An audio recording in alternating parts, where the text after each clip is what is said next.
All right, so we're going to get started here. Let me share the screen. All right. So today, as I said, let's take a look at the course. So you should be seeing bright space. Okay, so let's go to the table of contents. And as you can see, today we are covering this module, right? So we've covered all the previous ones. You had a homework here, and then we have KNN. So that'll be our first algorithm. This week, actually, we're going to be covering KNN and performance metrics. So probably today we'll get through KNN, then performance metrics. And then probably this topic, but performance metrics should be the next topic that we cover. All right, so let's take a look at KNN here. So as you can see, I have some information, and let me grab some notes.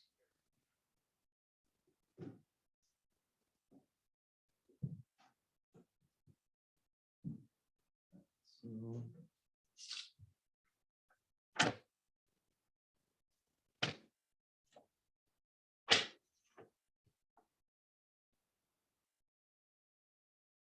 okay.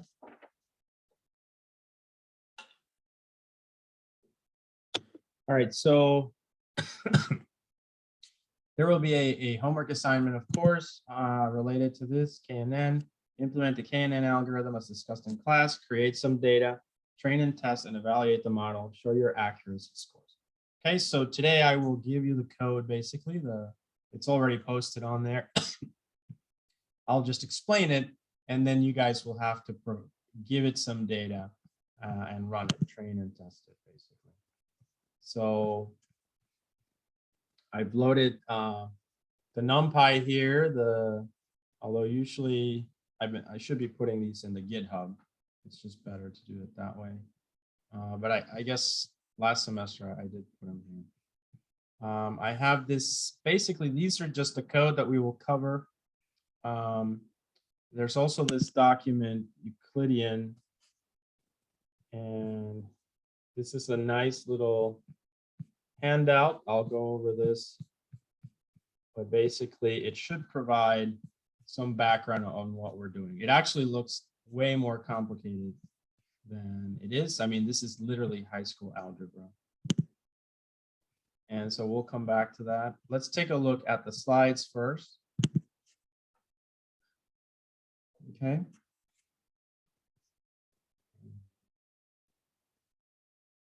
I actually should have downloaded this.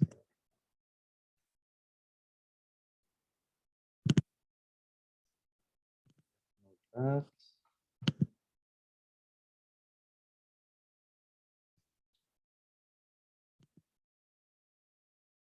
Okay, I'm also going to download the other document, PDF.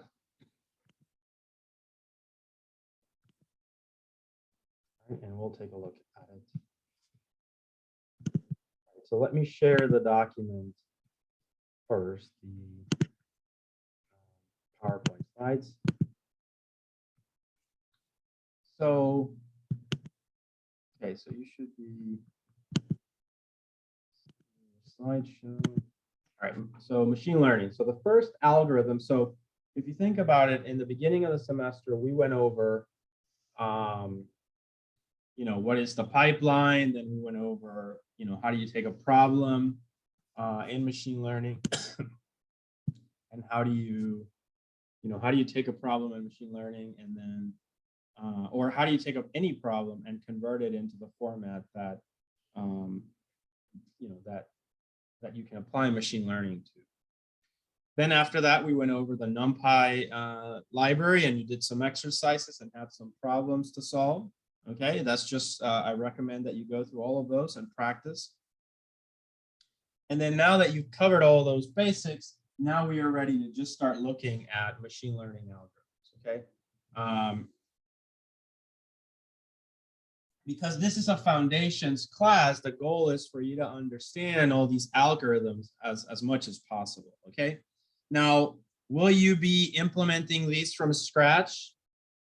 Probably not, unless you're in like a very unique scenario, you would not be implementing any of these algorithms from scratch. You would just use a lot of the libraries that are available. At the end of the semester, we will look at something called the TensorFlow Keras library. And that one that's state of the art, basically. There are other libraries like FastAI, that's state of the art. PyTorch environment, that's state of the art. Here, we're just using Numpy because this is a foundations course. So the idea is that to demystify basically all these algorithms, right? That they shouldn't be that complex, okay? So the very first one, KNN, is actually pretty straightforward. And it's such a simple algorithm to implement. And so we will take a look at it today, right? So we'll take a look at it today. So it's called a k-nearest neighbor. And as the name implies, you're basically looking at your neighbors, and then you're going to look at the closest ones to you. And based on that, you're going to select the class that's associated with the majority as your own. So the idea is to understand the traditional KNN algorithm. So KNN is not optimal for big data problems. It's basically for a small data sets. But it's also useful to, if you have, whenever you have a data set, you can subsample the data set and just run it. I usually like to run things on a few simple algorithms just to get a feel for the data. That's pretty much what I do when I have a data set that I just don't know anything about. And I'll show you that quick tool on Wednesday. So my plan on Wednesday is to show you, that tool, how you can really quickly prototype. And I think you'll be pleasantly surprised at how easy that will be. So, but we'll do that on Wednesday.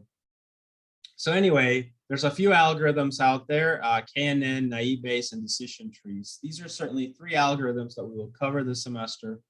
And, they're if you want to call them the traditional machine learning algorithms, the historical ones, or, Iris's Fisher data set, right? Was used on this. And let me just make sure.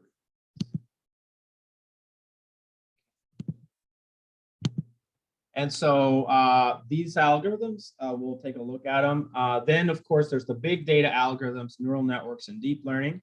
So that will happen the second half of the semester, right? So basically, the first half of the semester is pretty much very traditional, and then the second half of the semester is more the state of the art, deep learning kind of thing. Okay, the data sets, if you look, it's always about the data, right? And you can see here for things like KNN, naive Bayes, you build matrices of about 10,000 by 10,000, 10,000 rows by 10,000 columns. So they're not particularly that big. Whereas if we're talking about deep learning, you'd be talking about easily millions of samples. You have to do batch processing here, and then you have, many columns as well. Okay. So what's the basic idea? So the basic idea is something called the vector space model. Okay. The vector space model is, a way of representing your data. Okay. So it's a way of representing your data that is very critical in machine learning for us to understand. You've done this in high school, probably, in algebra, geometry. This is called a Cartesian plane, right? And basically you have this idea of dimensions. So you have 1, 2, 3 dimensions, and all of these are perpendicular, right? So 90 degrees from each other. And then we can represent data in here and these axes as points. So for instance, we're going to have sample 1, sample 2, sample 3, and we're just going to represent them as F1, F2, F3. right? So we're going to represent them as these individual features. So each one of these is a value on the axis. So let's say you have, 2, 2, 4. Okay, so that, let's say this is 2, and then this is 2, but 4 is all the way over here. So you think about it, your point would come out somewhere over there, right? And so that becomes S1. You guys see that? That's S1.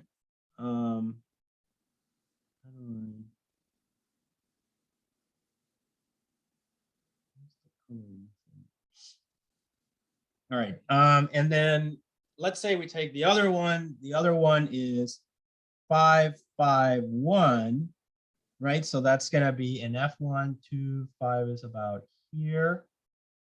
And then in F2, 5 is about there. So then, and then it just, no, let's say it's actually 7. So then it goes all the way up, and there you go. That's your other point. So that's going to be S2. And then S3, if I want to have S3, S3 will actually be, F2 will be like 9, but the other ones are just 1 and 1. So now I'm going to plot this in here.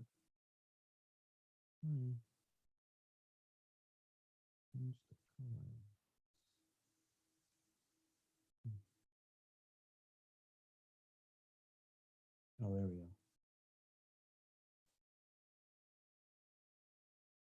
Okay, and now we're going to do the other one, S3.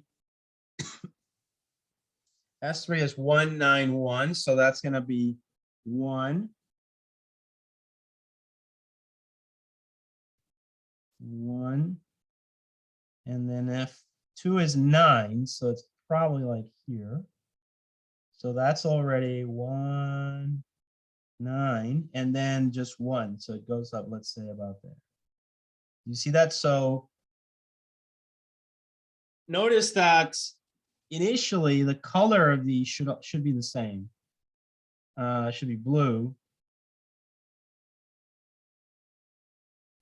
because you don't really know, right? They're all blue, but they've been plotted in the vector space. Okay, do you guys see that? Now, because we understand geometry, we know that, let me now just erase a lot of this. Okay.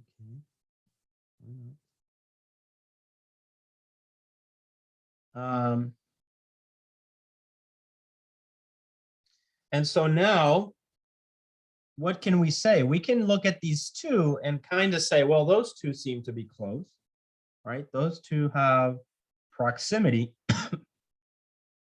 whereas this one seems to be a bit further away. How do you know that? Well, you can estimate a distance. You see that? There's a distance between those two. And so this is the trick with KNN. You play with these vector spaces to kind of figure out distances between the points. Remember, each point is a sample of values. Is this concept clear, guys? Yeah. Yeah, this is it. I mean, if you understand this, you understand the whole thing.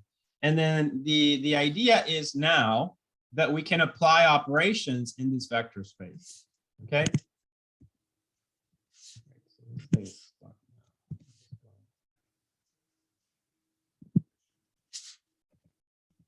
All right, give me a second. This thing is like stuck.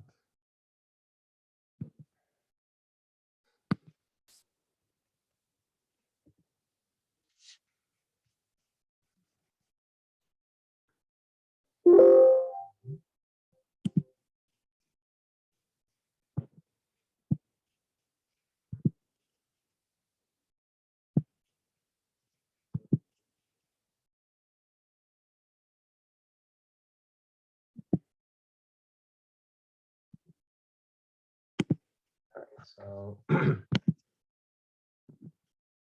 right, here we go. So as I was saying, so we've got the vector space there. And so we have the points there, and then we have another point over here. What we can perform in this vector space is many operations. All the operations that you learned about in high school, whatever, you apply them here, and that's it. You know, that's the insight or the intuition. So now the only other thing is we don't represent. Now you guys have seen that whenever we represent a sample, we don't just represent it with 3 features, right? We actually represent it with more features than just 3 usually. But as you know, we as humans are unable to see spaces that are higher than 3 dimensions. We just have no concept of that. So we know 1 dimension, or what is called R1, is basically just a line, right? You have a line. If we have 2 dimensions, it's going to be like this, right? And that's going to be R2, the 2D space. This one that we're looking at here it's got 3, so it's R3, right? 3-dimensional. But this concept continues, right, to higher dimensional spaces, so we can do Rn.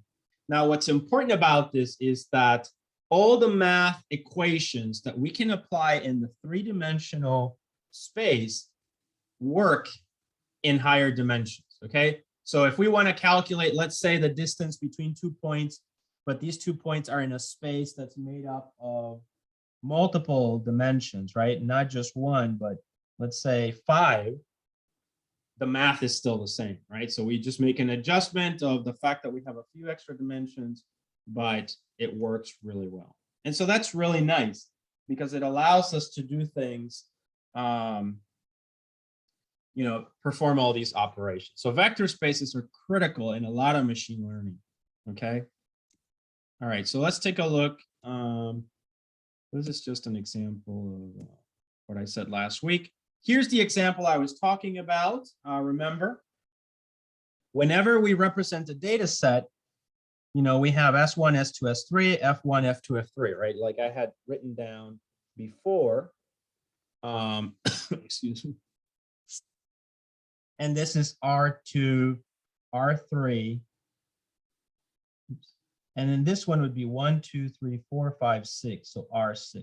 Now notice here, because I have no other way of drawing this, it seems like these are not, 90 degrees from each other, right? But they are, okay? So just keep in mind, in the higher dimensional spaces, these are also 90 degrees. This term is generalized to something called orthogonal, right? So it just means the spaces hold this idea of orthogonality, which basically means that they are 90 degrees from each other. So somebody is asking me, how many dimensions can the vector process and or have? A vector can have 10,000. Every feature is a dimension. Remember, this is a connection you must make, right? F1, F2, F3. Remember, they could represent age, income, whatever, right?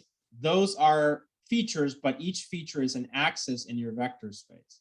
So again, as humans, we are limited to R3. That's all we can visualize, but mathematically, there's no limit. So this can be Rn, where n can be 100,000. Obviously, we're only limited there by the computing power that we have. Obviously, if you do a machine learning algorithm of a data set with 1 million features, that's going to be very computationally intensive. Does this concept make sense, guys? Yeah. All right, so that's the basic idea then of KNN, or the KNN algorithm. Okay. All right.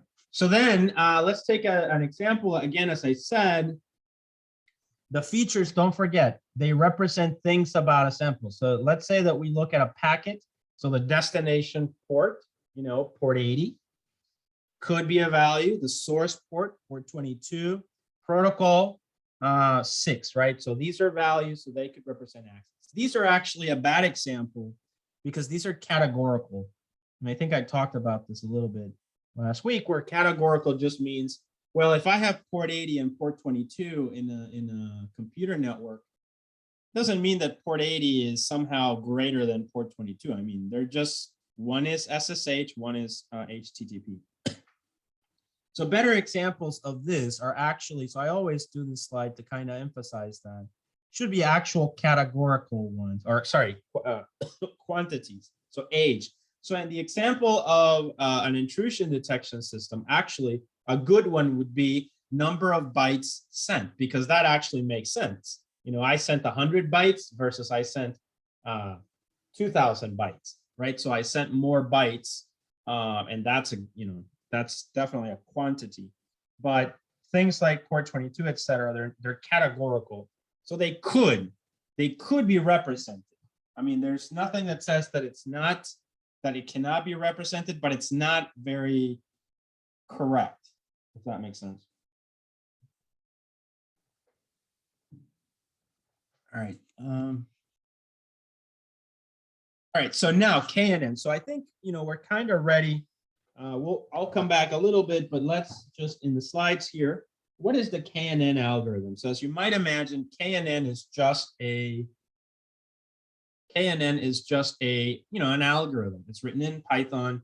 We're going to use the Numpy library, and then the goal of it is going to be to, given a sample, find the class. So the idea being, again, I'm just going to use, you know, something like this to indicate higher dimensional space. I'll do here ... to indicate this is multiple dimensions probably. So now we have, let's say, some points. Let's say I have some points here. And then now I'm using color-coded points. Notice these are purple, those are blue. Now, if I get a sample, a new one, and it comes out here, let's say that's a star, right? That sample, just by looking at this picture, and let's call, this is the purple class, and this is the blue class. So just by looking at this picture, what class would you say that star should be of the two?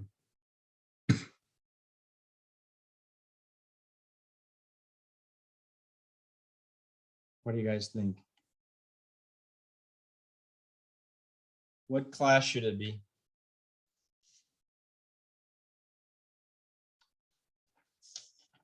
Anyone?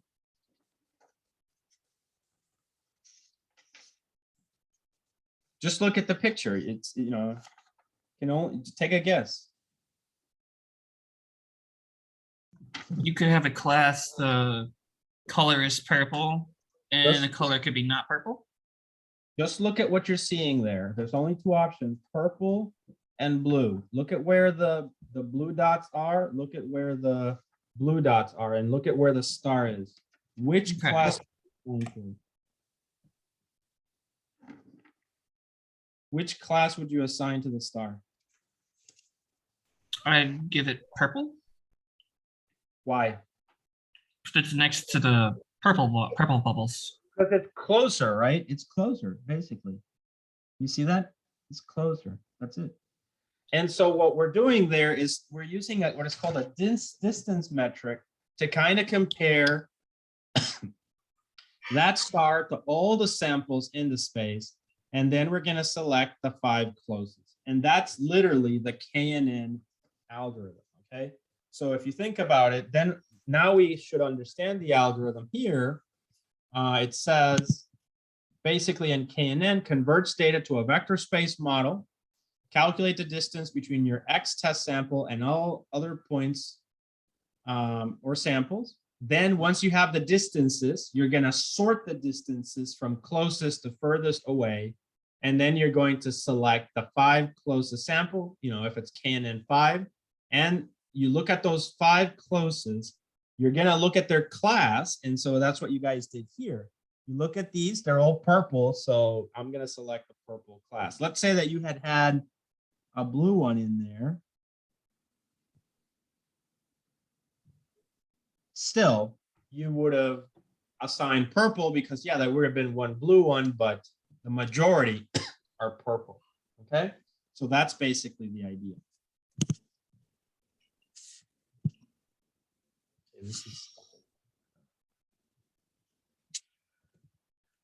Okay, so anyway, so we covered this, right? That's the KNN algorithm. And then this is, you know, the summary basically. So now we should be ready. Let's go ahead.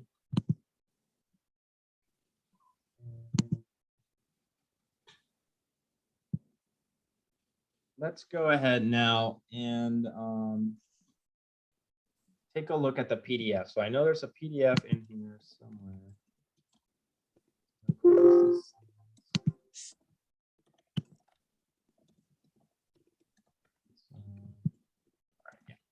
So this is, let me share this.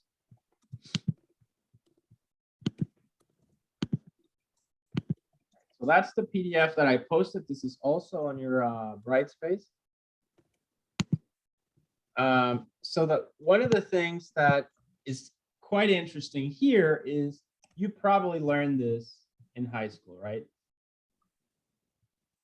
The Pythagorean Theorem.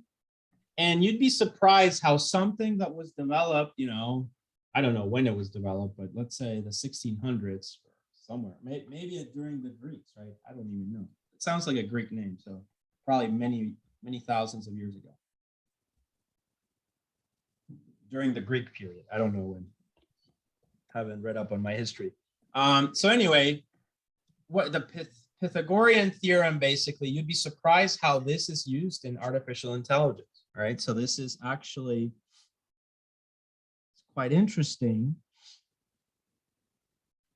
but this is actually something quite extensively used. So as you can see here, the basic idea is, you know, the distance of triangles, right? So, or the size of triangles. So we have a triangle like this one, a rectangle triangle. We have A, B, C. And then we have this equation that says that a squared plus b squared equals c squared. If we solve for c, we end up with this equation here. And as it turns out, this is the equation that allows us to measure the distance between 2 points. Because if you think about it, if this is a point and this is a point, then we calculate that distance c in the vector space, and therefore we have our distance, right? And that's it. That's the basic idea.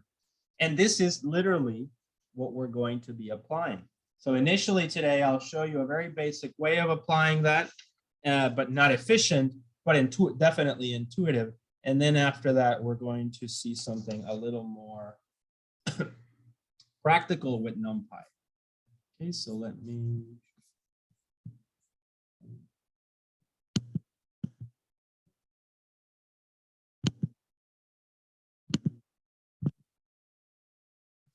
Oh, there we go. All right, so this PDF is posted on Brightspace. So this is the Euclidean distance, as I said, that you're going to calculate. So this is, you know, that the Euclidean distance finds the distance between 2 points in a multi-dimensional space. Okay. And so in this case, you have P and Q, which are the 2 points, made up of P1, P2, P3, P4, which are these dimensions, right, in the vector space. And then you would have for the other point, Q1, Q2, Q3, Q4. So regardless, you know, it doesn't really matter the size of the space. You just have, we're just going to know that n doesn't matter, but we'll be able to generalize a function that will work for this. Okay. And I'll show you guys in a second how we can do that. Because we just have to remember that the original function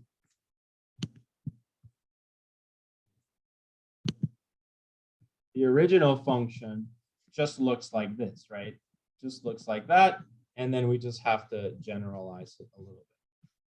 All right, so you can see that here for, this is a generalization of this. So we have P and Q, and then to calculate C, right? The distance between, we just have to find the points that make up P, or the values that make up P in the axis. So here we have a two-dimensional space, right? Two-dimensional F1 and F2. You can see that P is made up of P1. So P is made up of P1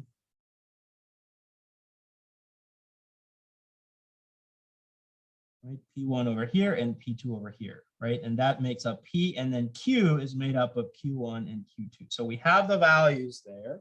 So if you think about it, if we think of this triangle, then B is just Q2 minus, A should be Q1 minus P1, right? You can see that distance there. And then the distance of B is just Q2 minus P2. All right, so you can see those written down right there. All right, and then if we want to find the generalization then of the equation, we have C equal A squared B squared.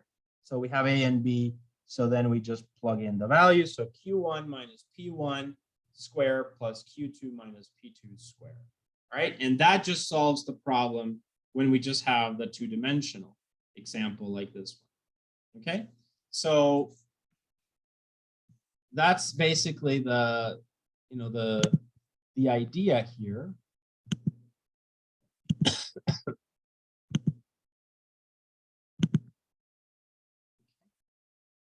All right, and in the code example, then we're going to see that we can apply it to multi-dimensional spaces. So in this case, now we have the generalization of the Euclidean distance for multi-dimensional spaces. So now we would have P equal P1, P2, P3, P4, Q, Q1, Q2, Q3, Q4. So the idea here is we have a generalization of P1, Q1 square plus P2, Q2 square, dot, dot, dot, all the way to Pn minus Qn square. All right, and that's the distance. This is usually written down as the sum. This symbol just means the sum, so that it's like a for loop, right? From I to n of Pi minus Qi. If you notice, 1, 1, 2, 2, NN. So they are consistent. All right, so this is the previous equation, but just generalized to multidimensional spaces, basically. Does this make sense, guys?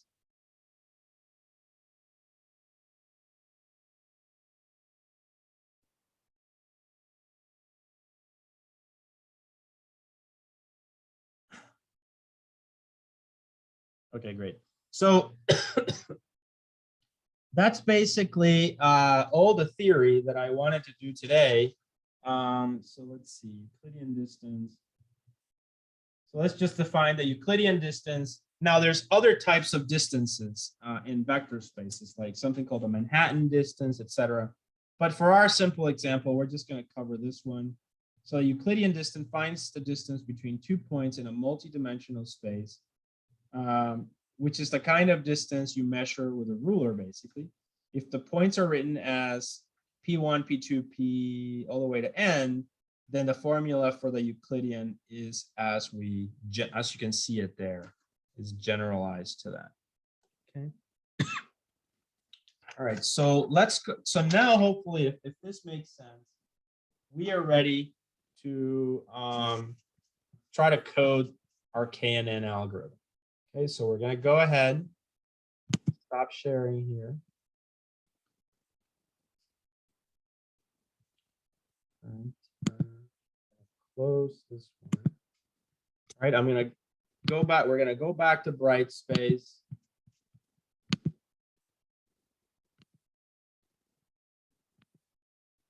All right, and we have here, as I said, we've covered this one, we've covered that, and now we're just going to go through the code examples. Okay, and then I'll create the homework assignment. And you'll see this is actually pretty straightforward. It's not very complex. And this will be your very first machine learning algorithm, right? So KNN will be your first machine learning algorithm. And you'll be able now to actually do a little bit of machine learning with a very basic KNN algorithm. So let's start our Jupyter notebook.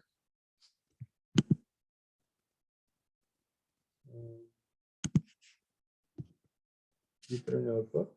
Let's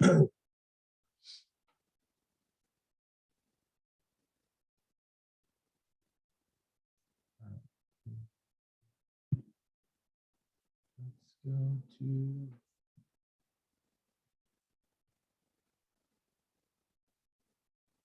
All right. So I'm going to share this screen.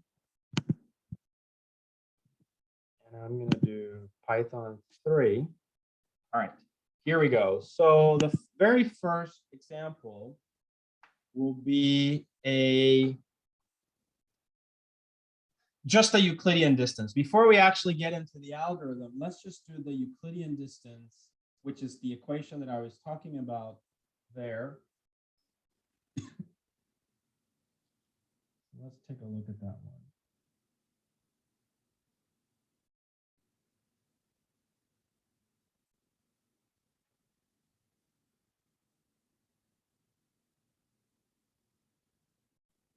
Okay. Now this example, I'm not gonna do it with in an efficient way. Instead, I'm just gonna do it in a very inefficient way, but it's an intuitive way that you should be able to understand it easily. So let's just call this simple implementation of the Euclidean distance.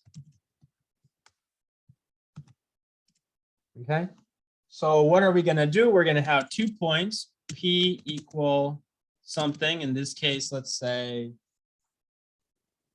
2, 4, 2, 4. And then we have another point, Q, which is going to be 12 and 14. Notice these are just 2 points in a vector space, right? Why do I know they're in a vector space? Because they have the same dimensions. What is the size of this space? This is R2, right? Because there are 2 features here. R2. Okay.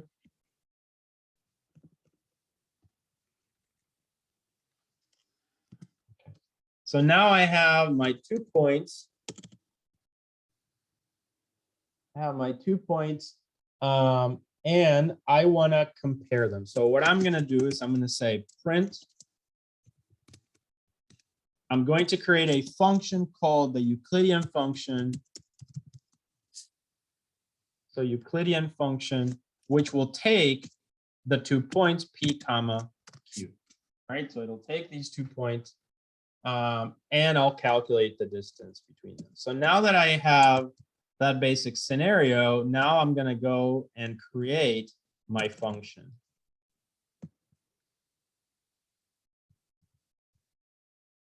Okay, so I'm going to create the function Euclidean. Okay, the Euclidean function will take the 2 values P and Q.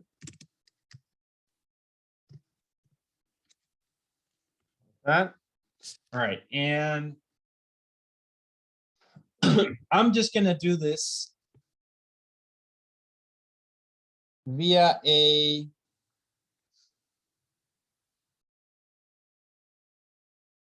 for loop. So let's actually go back to the whiteboard and let's think about what we're doing.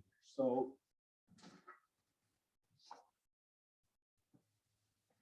remember, we have 2 points, P and Q,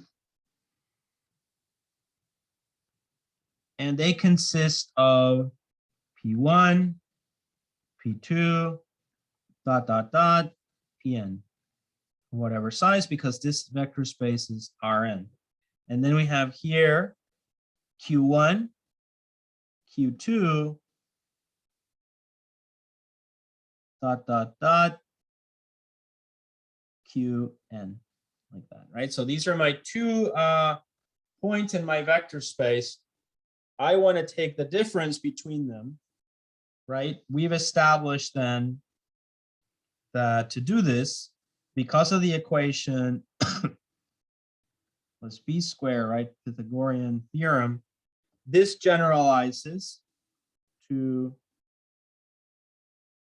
P1 minus Q1 square plus P2 minus Q2 square plus Pn minus Qn square. Okay. Now, another way of writing this is, as I said, a for loop, which a for loop mathematically is written like this, if you will. This just means a sum of over all the values from 1 to n. So add them all up, and we just specify, because these are all ones, these are twos, these are n's. So we can just say pi minus qi square, like that, right? So this is really the thing that we want to write in our code now. We're going to write this in our code. So let's go ahead and do that. Are there any questions of what I'm doing here? No? All right. So let's go back to the code. We're going to implement exactly that. I need something to sum the values, right? So I'm going to have sum SQ, let's call it. We're going to initialize it to 0.0. You guys should be seeing the Jupyter notebook. All right, so we're going to generalize sum 0.0. And now we're going to add up the square differences, right? So, so let's just say here, add up the square differences. Okay, so here we're going to need a for loop for I in range. And we're going to say the range is going to be the length of P, or it could be Q, either one, which is 2, right? In our case, it's 2 because it's just 2, but you can try this with more values. I encourage you to try this with more values and see what happens. All right, so now we're going to do sum SQ equals sum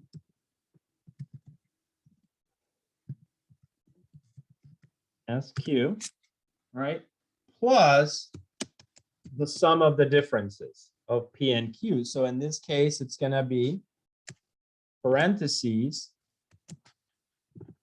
This means squared, basically. So we're squaring what's in the parentheses, and in the parentheses, we'll have P I minus Q I, like that. Oh, and I'm missing the minus. Okay, so we're going to take the differences. That's basically this part here, right? So I'm basically summing them. The difference is squared. That's exactly what I'm doing. And then I just have to take the square root. So that will be the next part. So I'm going to go ahead. And once I have all the sums, they're in sum SQ. So they're going to be in sum SQ. And all I have to do is return. But I'll return sum SQ to the power of 0.5, which is basically the equivalent of saying sum SQ to the power of half, which is half is square root. Okay, so we have at this point been able to create the Euclidean distance, which is important because now we can use this to compare the distance between points. Right, so if we run this Jupyter notebook, it gives us a distance of 14. Okay, and that's the distance of a point. Let's say that we had another point that we want to measure. P equals 2, 4. 2, 4. And Q is now even further away. So I'm going to say 34, 150. I've made this intentionally long just so that you can see that this distance should be a lot further away. And so obviously these 2 points are closer to each other than, 2, 4 is the central point. So this Q is closer than this Q. So I'm going to do print. I'm going to call it Euclidean again. This time P and Q like that. I'm going to run this example. And you can see that the distance is now 149, which basically makes sense. This one is closer, this one is further away. Is this clear, guys? That's the Euclidean distance right there. Any questions? Quick question. So that's the distance the machine sees, right? Between different points and whatnot? Yes. So in this case, let's say this is the point that I don't know that I want to determine, right? What class it should have. So then I compared it to this point, 12 and 14, and I compared it to this point, 34 and 150. The closest distance is this one, right? So gotcha. Versus 149. So then I would assume this has a label blue and this has a label purple. So I would assign blue because that's the closest distance. Gotcha. That's the idea. Sweet. Right, so Thank you. This was just Euclidean distance.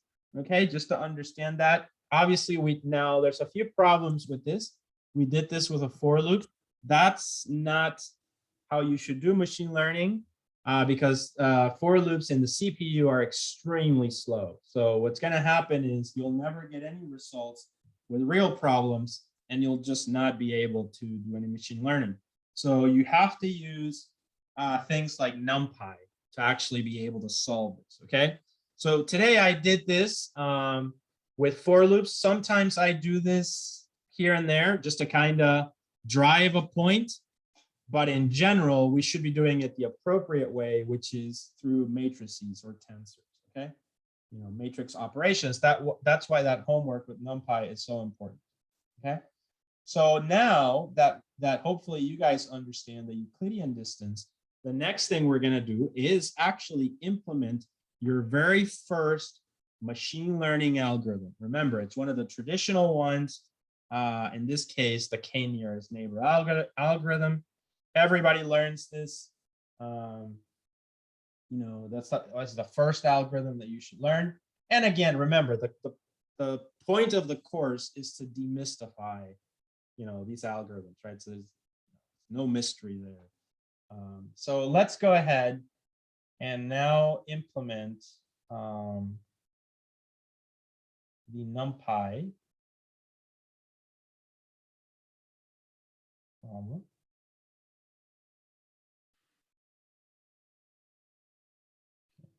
So, but this time we're going to take advantage of, we're going to implement KNN, but this time we're going to take advantage of Numpy itself. And that's why I was saying this is so important. So let me, all right, share this.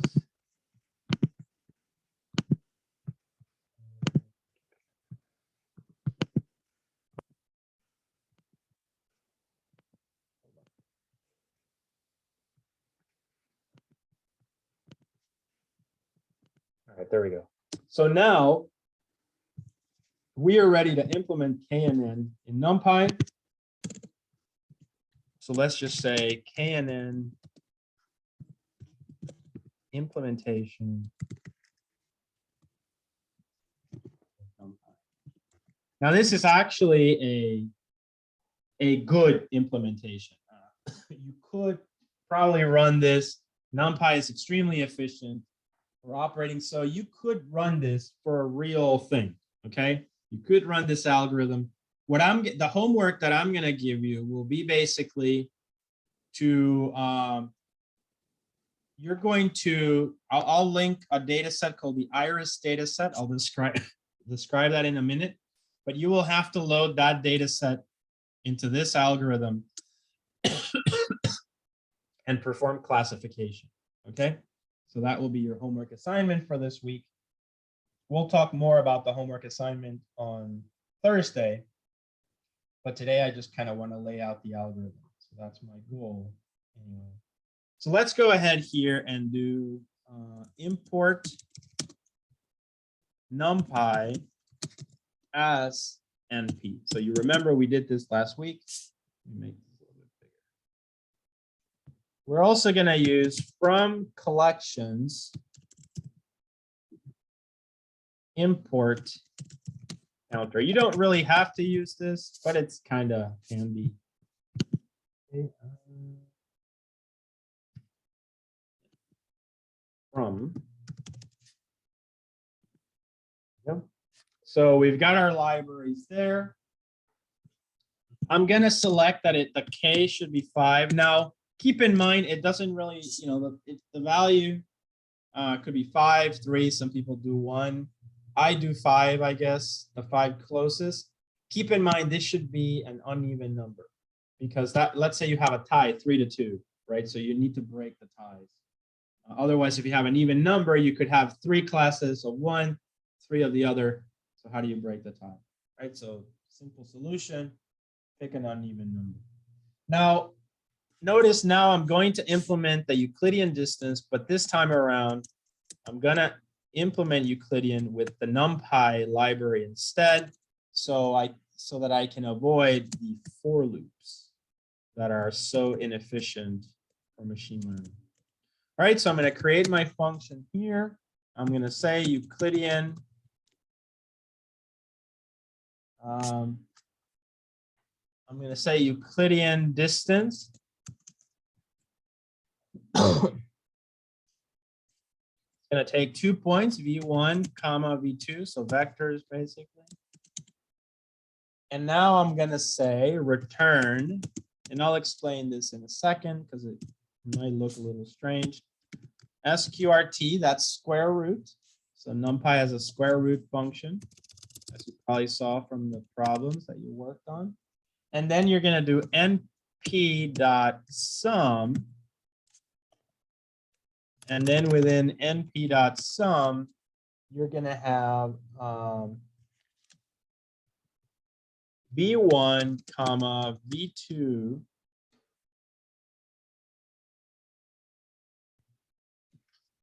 squared, right? So you remember that this is very similar to what we did before, but there's a little bit. So you might find this strange because in the previous one, we had a for loop and it was kind of very intuitive.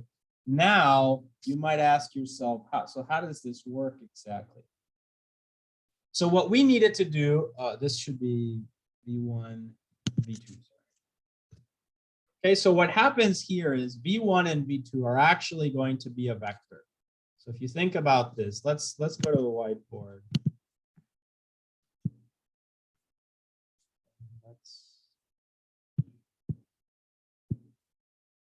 go to a new page. So you have to kind of get used to this with machine learning. It's just something that might take a little while. But instead of, if you remember, instead of doing P1, Q1 squared plus P2, Q2 squared plus, remember that, right? So instead of doing that whole thing, dot, dot, dot,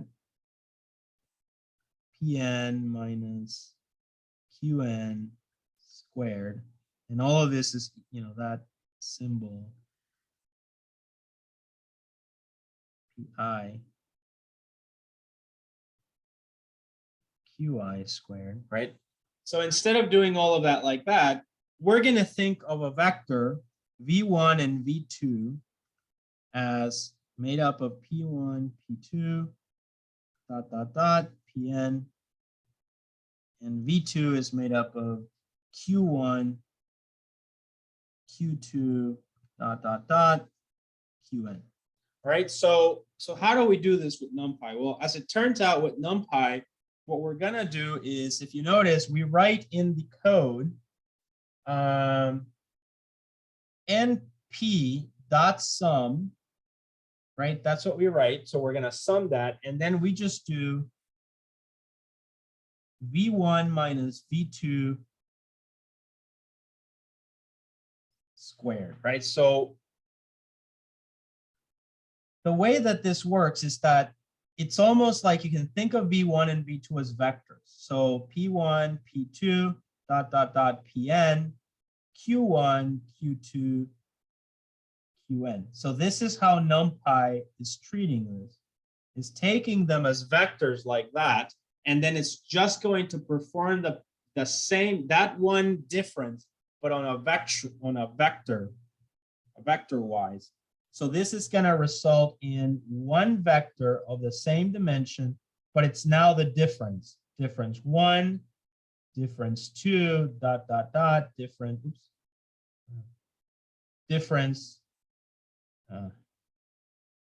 n. Do you guys understand? So in this case, we don't need the for loop because we're going to treat v1 and v2 as vectors. We perform the subtraction vector-wise, and so p1 minus q1 gives us d1.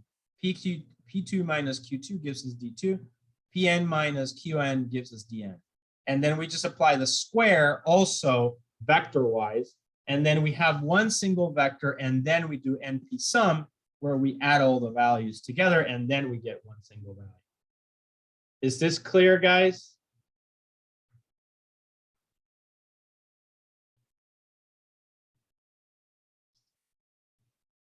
Yes. Yeah.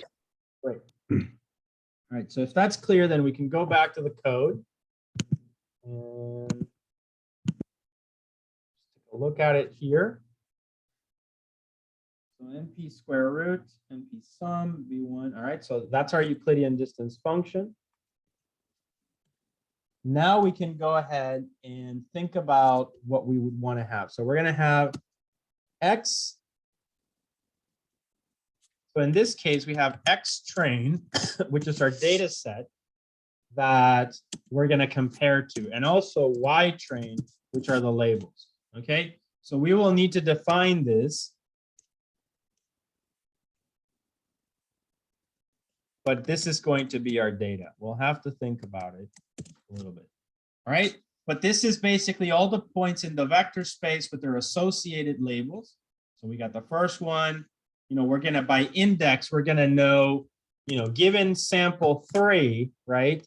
Then I'm going to use from the Y train vector index 3 to get the corresponding label. So I'll know it's either purple or blue if we stick with that example we were using. Okay, so that's the data that we need to compare to. So we're also going to have then a test sample. Let's call it test X. This is that star that we need to now classify via KNN.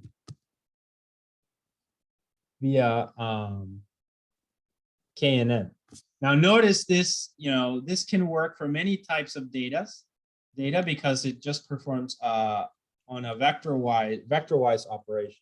Right, so that's why Iris would be a good data set to use here. Let's go ahead. And now that we have that,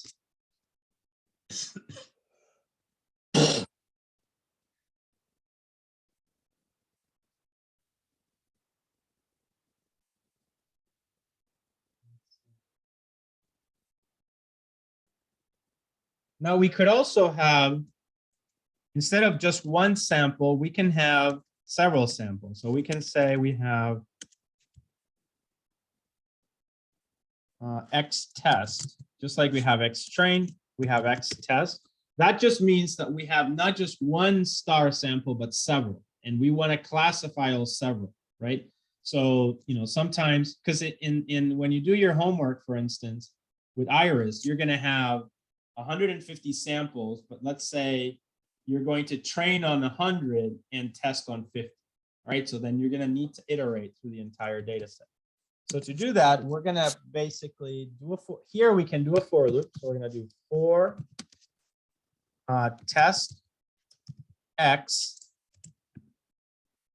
in X test. So basically we're just grabbing all the test samples, all the individual vectors, and we want to assign a class to them.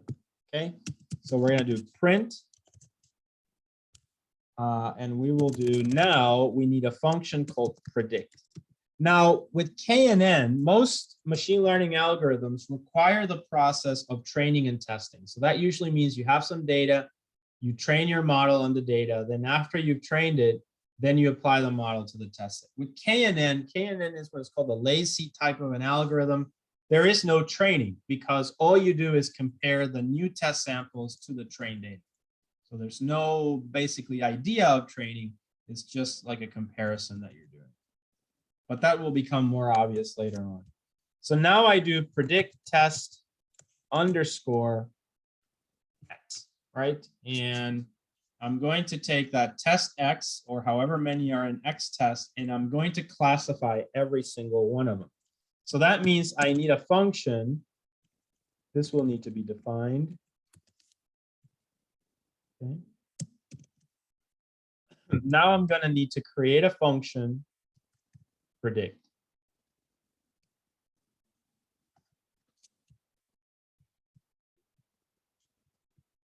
So predict. All right, and now this is the basically the heart of this. So the first thing we want to do is we want to calculate. So we want to calculate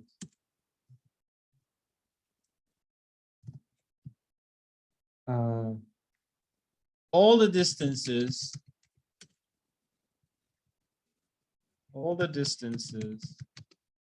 between test X. Notice that test X, we're going to pass through the function. So between test X and the training data set, X train. And so calculate all distances between test X and all data samples.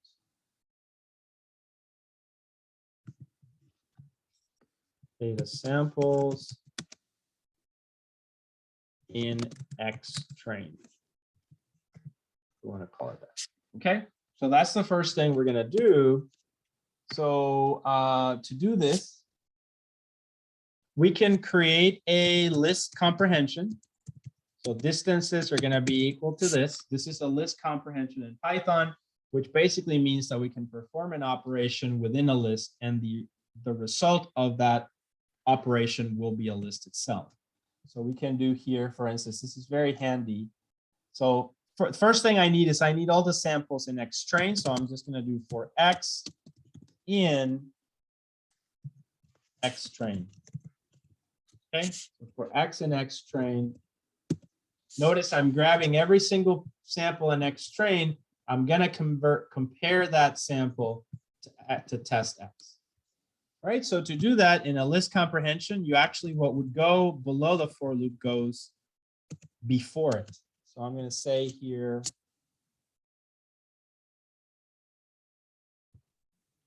I'm going to take test X and X from the train set, and I'm going to apply the Euclidean distance to them. So in here, I'm going to say Euclidean.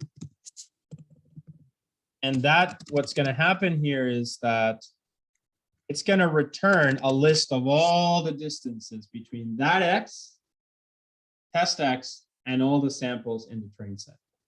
Is this clear, guys? Does this make sense? Yeah, makes sense. So if X train is of size 30, that means that I have 30 samples, then this list would end up being size 30 because it calculated 30 differences. Okay. So now I have my distances here. The next step is to sort the distances, but we need to sort them considering the indices of the list, because we're going to need those indices for the Y train here. So for instance, let's say that I'm just going to add a comment here, that this is size 30 samples by, let's say,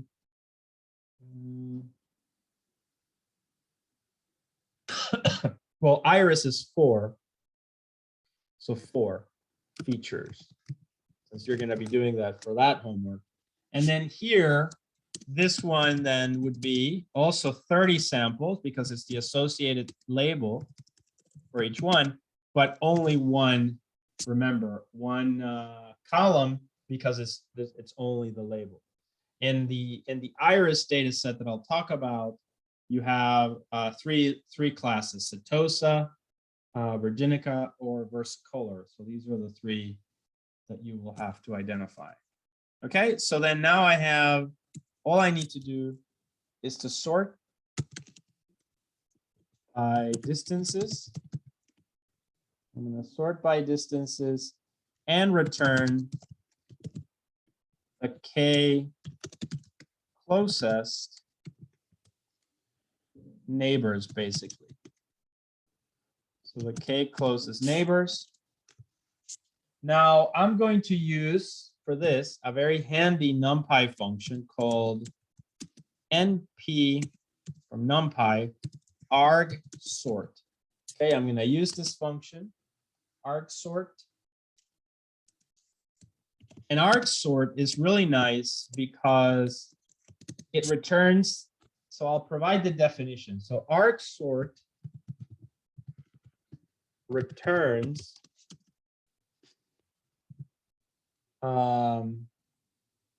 the indices.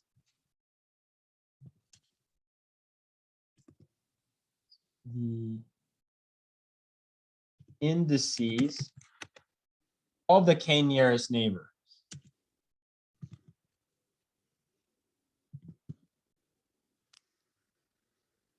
Okay. So with this of the K nearest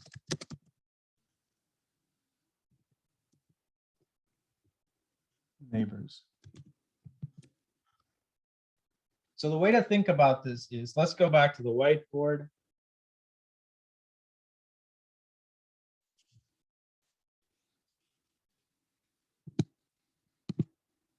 So this function is really handy for what we want to do. So let's go over here. So imagine you have a list. This is the list of distances, right? Now I'm just going to make up some distances. You have 3, and you have 25, and you have 150, and you have 10, and you have 4, right? These are the distances. So now let's also associate with this an index, right? So this is 0, 1, 2, 3, 4, 5, because that's how they are in the list. And remember, these are the distances. These are the labels. So the labels imply that, you know, this is class 0, 0, 1, 0, 1, 0. Okay. So they also have a label associated with them: 0, 1, 2, 3, 4, 5. Okay, that's really important. Now, when you apply arg sort, if you apply np dot arg sort to this, what's going to happen is it's going to produce a new list. But this list will sort the value. So the first thing is we're going to sort by distance, right? So that means it would be 3, 4, 10, 25, 70, 150. You guys see that? That's the sorted list. But what it returns is the indices, right? So the indices of this are going to be 3 was 1, 4 was 5. 10 was 4.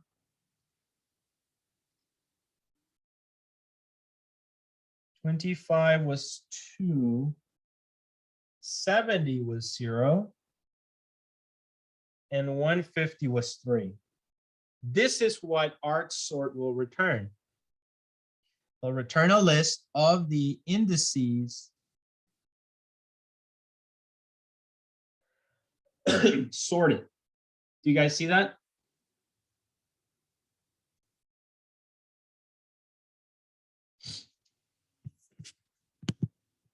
Yeah, and the great thing about this is, remember, I don't care so much about the distances. I care about the labels. I want those labels, right? Which labels? And so now, let's say that I just use k equal 3. I'm going to use k equal 3 because it makes it easier. So that means that I'm going to select just the first 3, right? So that's these 3 here. I'm going to, because they are the closest distance, right? And so now all I have to do is look for those indices in labels. So the indices are 1, so this one, 5, that one, 4, that one. Do you see that? And now I know the labels. So there are 0, 1, and 0. So the labels that I get, 0, 1, 0, because you pick an uneven number, you just pick the majority. So what's the majority? 0. You guys see that? And that's your label for your test sample. Is this clear?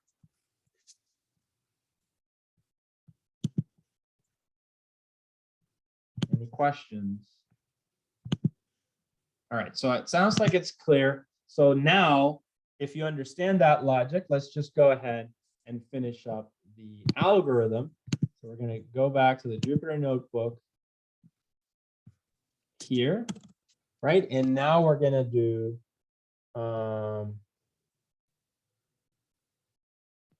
K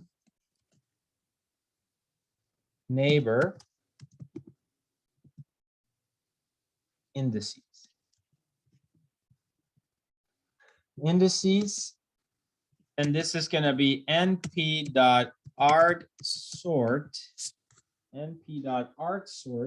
right, of distances.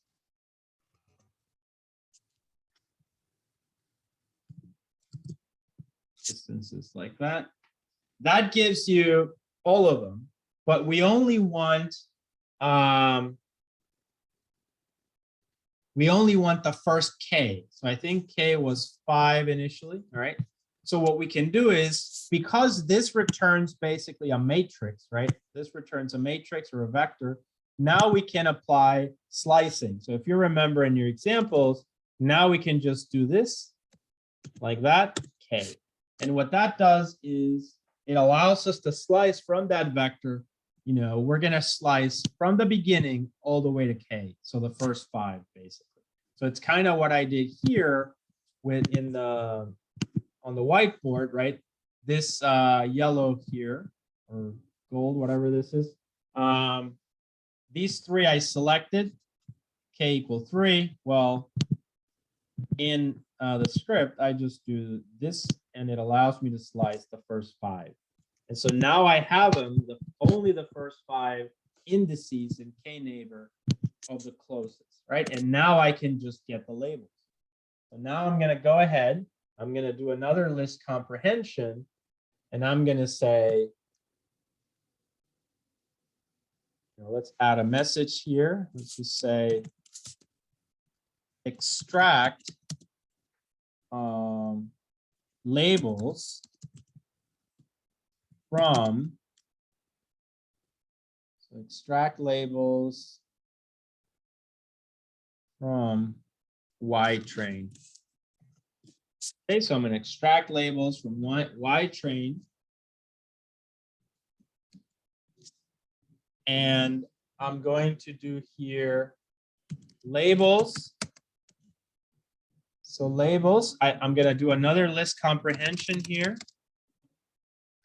So we can say for I in K neighbor indices. So what's happening here is, remember, I have 5 indices in here. Now I'm going to grab each one of the indices for I and K neighbor indices, and I'm going to use that index to extract the label. So from Y train, I'm just going to extract that particular index that I just got, I, and now I've got my label. So this is going to return a list of 5 labels here. You know, basically, I go back to the whiteboard. Now it returns this little 0, 1, 0 that I did, only it's going to be 5 for my particular example. I'll go back here. So I get the 5 labels, and now I'm just going to select the most common ones. So I'm going to put an example here. Imagine, I'm going to say, imagine labels looks like, and then, you know, oops, sorry. And then labels looks like, you know, a vector like this, you know, 1, 1, 1, 0, 0, something like that. Okay. Or this could be 1, in which case the majority wins. Now to select the majority, let's extract. Let's select the most common label in label. So select the most common label in labels. And to do this, if you remember, we got this little module counter, makes it really easy to get it. So we're going to say most common label will be counter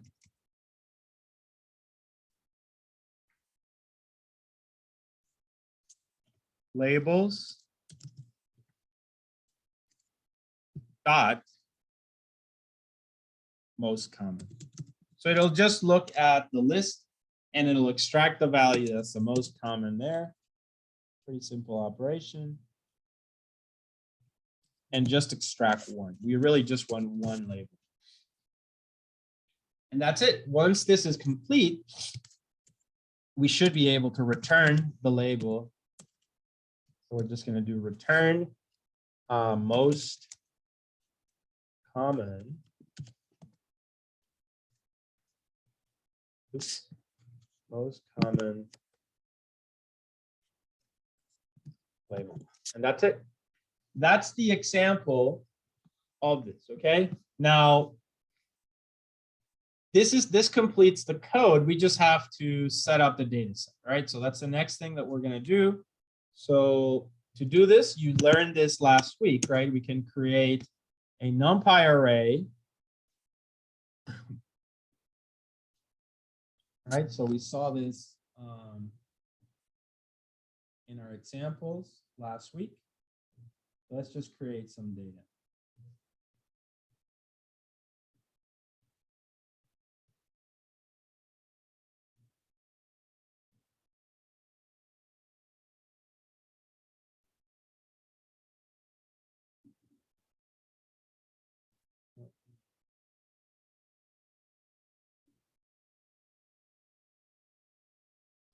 Let's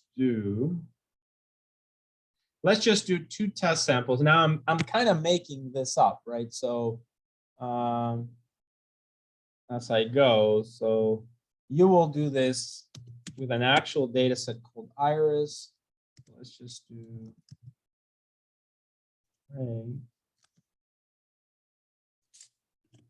that, and then this will be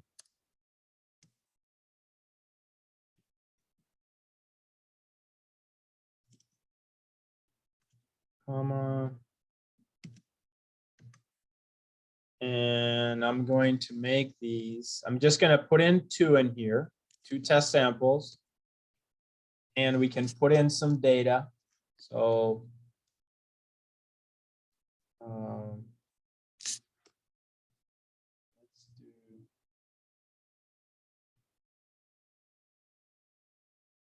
This is really just so that it works, because it'll not have that much meaning.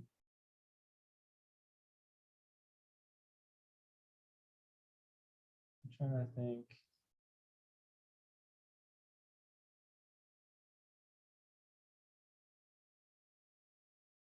Yeah, let's just do, I'm just going to do this randomly, actually.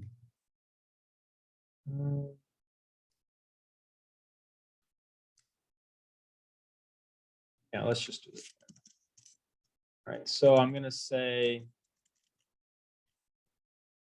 X test will be NP dot random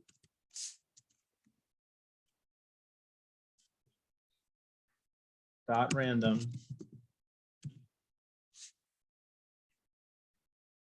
of size 2, 4. So that means I've defined already that there are 2 test samples and the vector space is of size what? What is the size of the vector space? What is n? Rn is equal to what?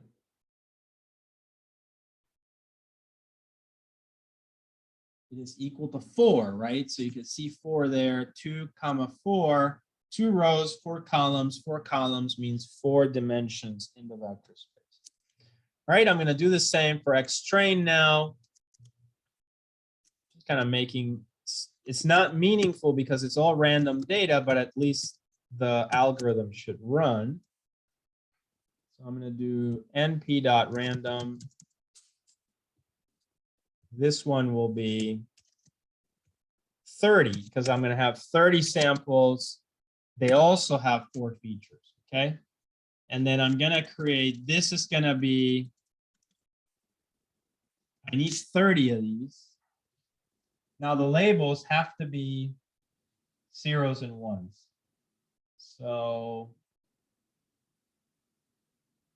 without doing anything fancy here,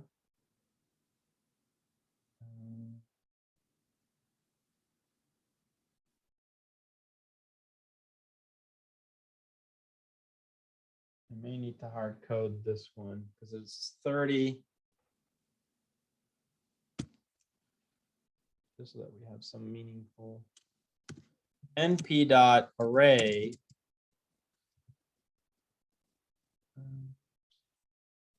This will be 30 by 1.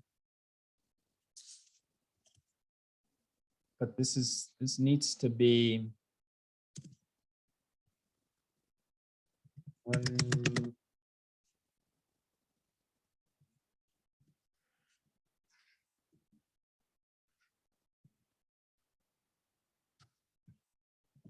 Because these are the labels, right? So they need to be actually, so it's going to be 1, 1, 4, 5, 6, 7, 8, 9. It's 10. And I'm just going to copy this.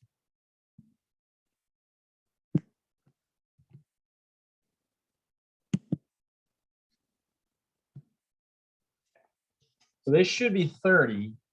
1, 2, 3, 4, 5, 6, 7, 8, 9, 10, 11, 12, 13, 14, 15, 16, 17, 18, 19, 20, 21, 22, 23, 24, 25, 26, 27, 28, 29, 30. Right? There are 30 samples. Each sample in the train set has a label. So there are 30 labels there. So this is basically now should be able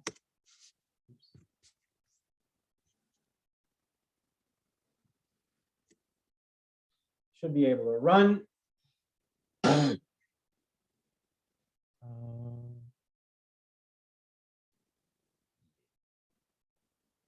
All right, so let's try this one.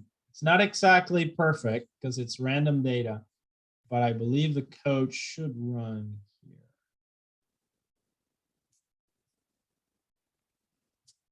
So let me clear the kernel here.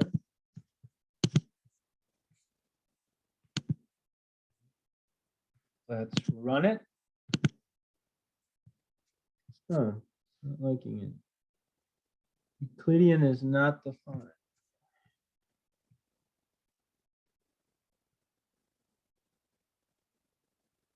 Oh, Euclidean distance.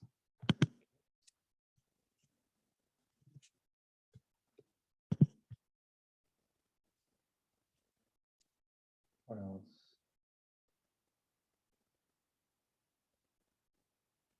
All right, so let's clear it again.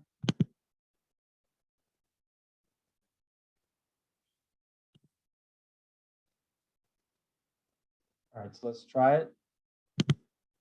There it is. Wait, no.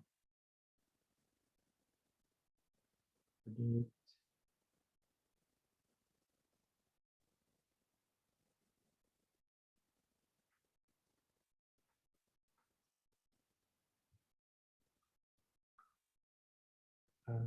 Okay.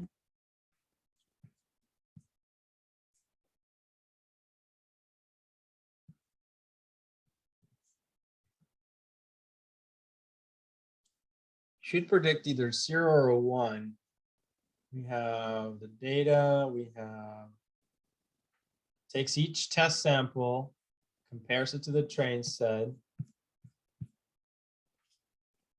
It returned 2 things, so that's correct.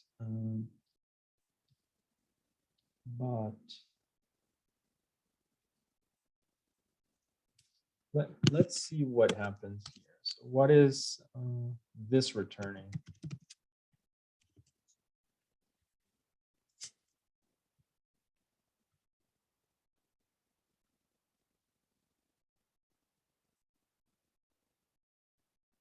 Predict. That actually.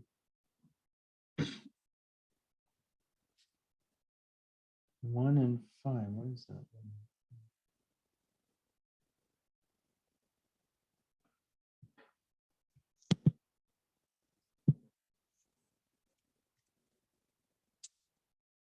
What's in labels? Print labels.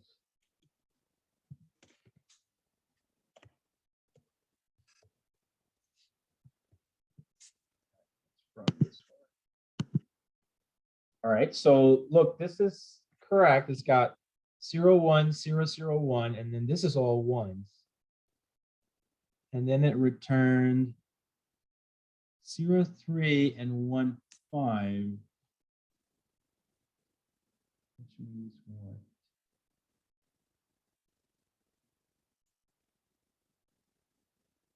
Oh, it's the dominant and the quantity of it. I see. So here, if you notice, it's saying 0, and there are 3 of that. 1, 2, 3. Here it's saying it's 1, and there are 5 of that. So it makes sense. Okay. So now we can interpret the data a little bit better. So the most common then would just be that first value there. Because it takes care of it. So let's run it again. Since these are randomized. Now it's saying, yeah, so 1 has 4. 1 is the dominant, there are 3. So it's definitely working. Run it again. You can see that. Oops, sorry. You can see that there. There's 4 1s. And then here the dominant is 1 again, and there are 4. So that's good. Try it again. 1, 5, 1, 4. Okay, great. So that seems to be working. So maybe what we should just do is most common, maybe just 0, right? So if we just do that, it'll just give us the label for the test sample. Clear the output here.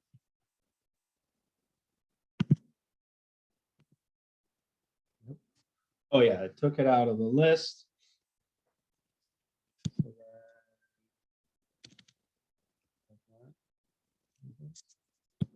Try that one.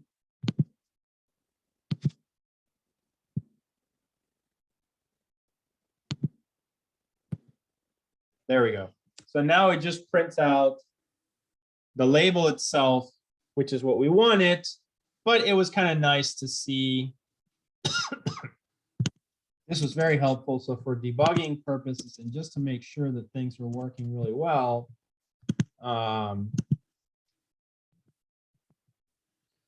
we can just, run that. So dominant is 1, there's 4 of it. In the next one, the dominant is 1, there's 3. And so there you go. That's KNN. Are there any questions, guys? Does this make sense? Could you scroll up? I'm getting an error on mine. Where?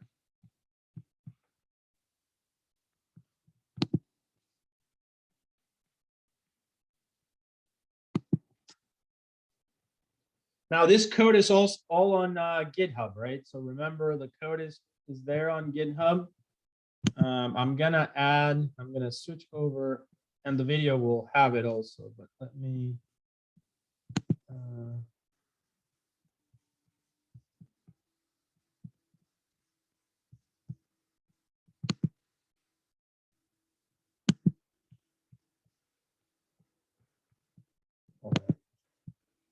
I'm gonna go to the GitHub here.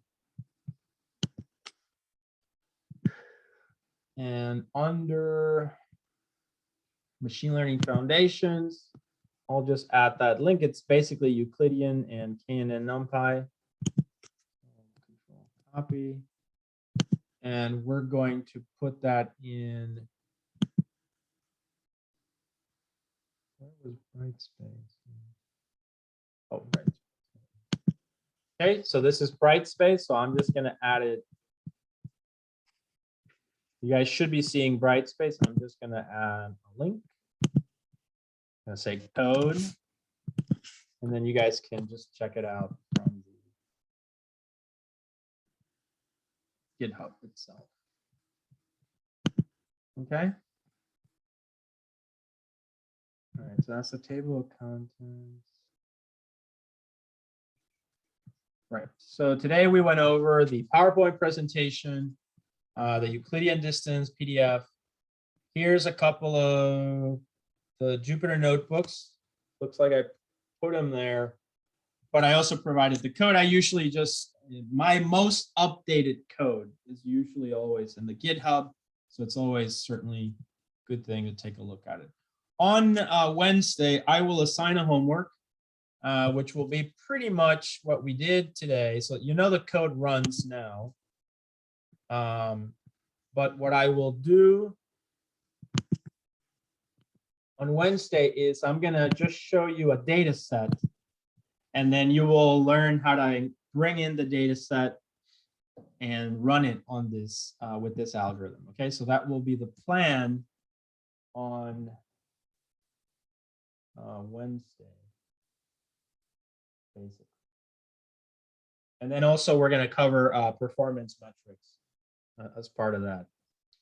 All right, that's it. That's pretty much KNN, the K nearest neighbor algorithm. You basically know how to run it now, but we hard coded some data. It was a very tiny data set. As I said, on Wednesday, we're going to learn how to bring in some data from a text file and basically perform the same thing, but now with data from a text file, right? And then you'll be able to have your first little machine learning algorithm. As you will see, a lot of these will be pretty short. They're not super long. Some of them will be a little bit more complex than others. Certainly this one is the easiest to implement, but the other ones are pretty accessible as well. And as I said, you'll be learning the foundations of the algorithm. But anyway, that's your first machine learning algorithm, the K nearest neighbor. We will continue our discussion with the homework on Wednesday, and then also talk about performance metrics. We will install a program called Weka, which is something I like to use sometimes just for really quick like data exploration is very useful for that. And so I'll show you guys that on Wednesday. All right, if you guys don't have any questions, I'm going to stop the recording at this time and I'll stay for a few minutes. So let me go ahead. So the recording